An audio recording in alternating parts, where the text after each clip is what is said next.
The HR person said, "Well, don't you and your husband make enough money?" And I said, "It's not about money. It's about value. It's about getting paid what I believed I was worth." Notwithstanding the fact that I really hated when people look at my pocketbook and try to say judgments about how much I made. A lot of people ask me, what is the next level paycheck all about? Is it about money? What is it?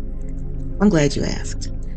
A lot of, when I go to some presentations for some multi-level marketing, for example, and I'm their worst nightmare because they always ask, don't you want more money? Couldn't you use more money? And I always say no. And the answer is no. But what I do want is to see the outcome. And a lot of times, the outcome of the impact of value, the impact of growth, and the impact of legacy will result in an increased paycheck.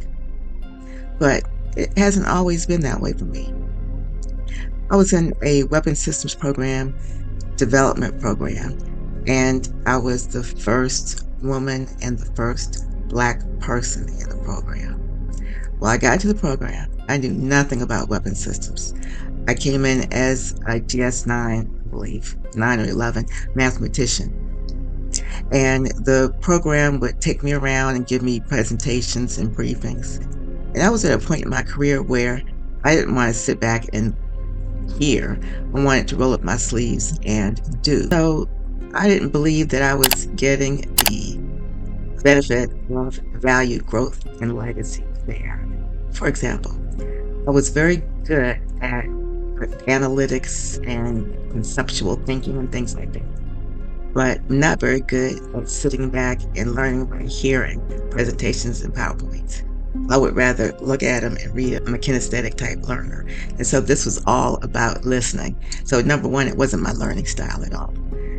The second point is about my value. I came in, as I said, as a mathematician.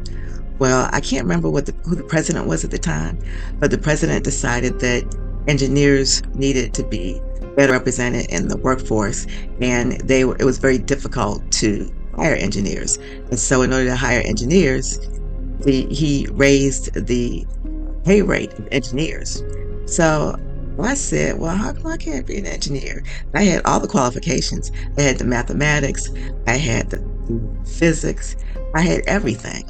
I had the job experience. So I went to HR and asked them to reclassify me as an engineer. That's what I was going to do, be an engineer.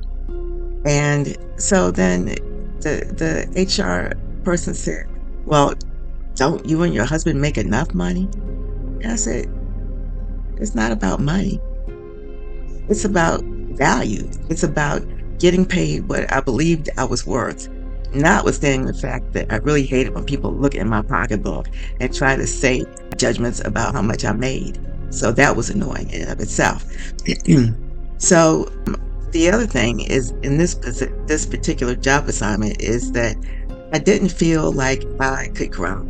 Didn't feel like I was doing enough. I was contributing enough. I was just a passive listener. I wanted to do more. So I decided to quit the program and ask for another job. And the other job was to be a systems programmer. I was a systems programmer on Honeywell equipment. I knew nothing about Honeywell. It didn't matter. I knew hexadecimal, so Honeywell was octal. I said, I can do that. I can do machine language in octal just as well as hexadecimal. So I landed on my feet in a position of systems programmer. Eventually, I did leave that job, and I never felt, like I said, I never felt like I made an impact.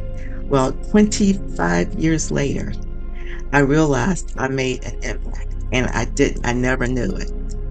I met the next Black engineer that came through the program, and he said that what I said to them, my experience there, left an impact on how they managed the program. And they learned lessons from me and applied it to him, which made it a really good experience for him.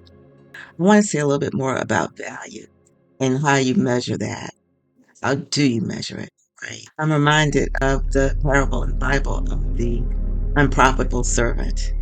And the unprofitable servant was the one, and I won't go through the whole thing, but he takes his talents, he buries them in a hole, and then when the master comes back, he gives him back exactly the amount that he was given. He didn't grow them, he didn't increase them, he didn't use them. He buried them in a hole and later produced the same thing with no growth.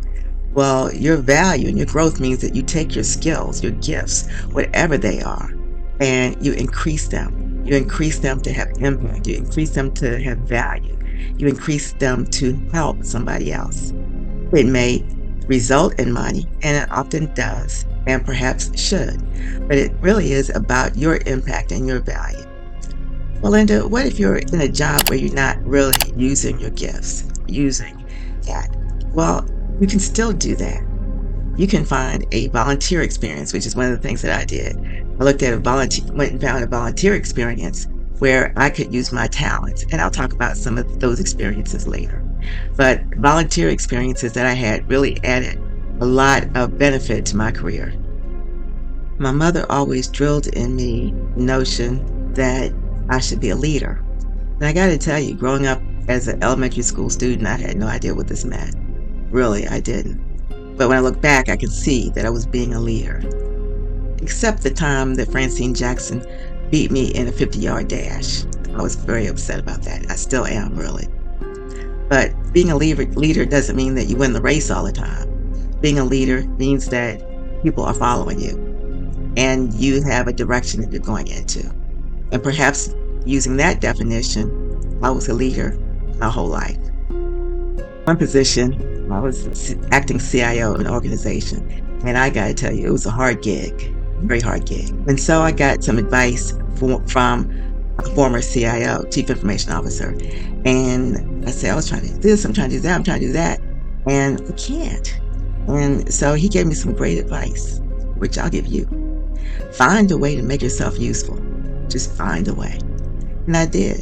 I found something that needed to be improved, and I planned to do a good job at it and made myself useful for the time I was there, for the time I was in my position.